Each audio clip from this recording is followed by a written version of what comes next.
Howdy YouTube, Darlington Farm here. Got a farm video here, just out here laying some plastic mulch.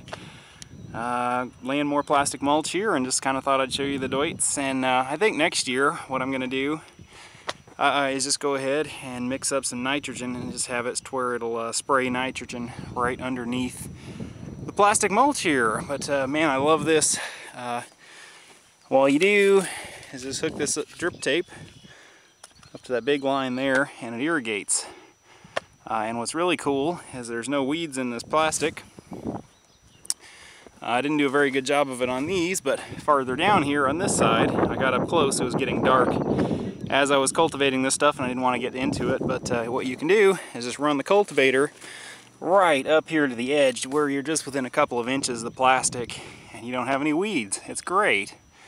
Just absolutely love this stuff. I don't think I could go back to gardening any other way. It's just awesome.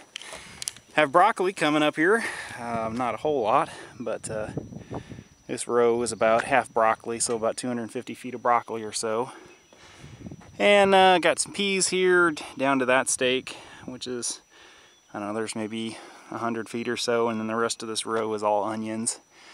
But these two rows here, we're gonna have peppers and tomatoes. And I'm going to put two more rows out on the other side of this here, and that'll just about take up our area here. I guess the one kind of bad thing about doing this is since this is a vineyard tractor here, it's kind of narrow, which is nice because you can get in between the rows. But I can't really drive over two rows at the same time, which is kind of crappy. But fortunately I've got enough room here where I can kind of expand out if we want to keep going, and it's working pretty well for us. But yeah, here is the transplanter. I can back up here so you can actually see the thing. It's a Holland. Now it's not a bedder, it's just a flat transplanter, but I kind of like it. You don't have to, mess with go back and knocking out the raised beds. As you can see, that kind of ridge right there is the drip tape.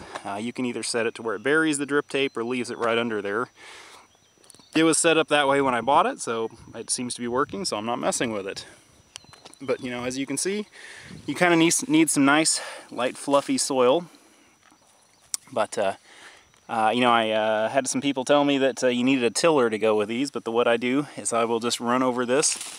I've got a a cultivator, and I'll just put all the sweeps I possibly can on it, and it just goes along here and lifts up the dirt, and as you can see, it makes nice light powdery soil there, and it just lays beautifully in here. It just stretches it nice and tight and makes a really nice seed bed. So anyway, yeah, that's the mulch layer. Just a really awesome way to do gardening. This film is actually, this first stretch over here is biodegradable, and then this is the stuff you do have to pull up, so I'm kind of deciding which I want to go with for future use.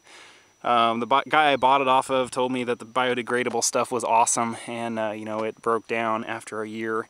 But the place I bought it from here in Indiana Irrigation, told me that they stopped carrying it because it didn't biodegrade up here. So I don't know if it's just, the sandy soil down south where I bought this thing, or, I'm going to try it, and if I like the biodegradable stuff, I'll just go with that next year.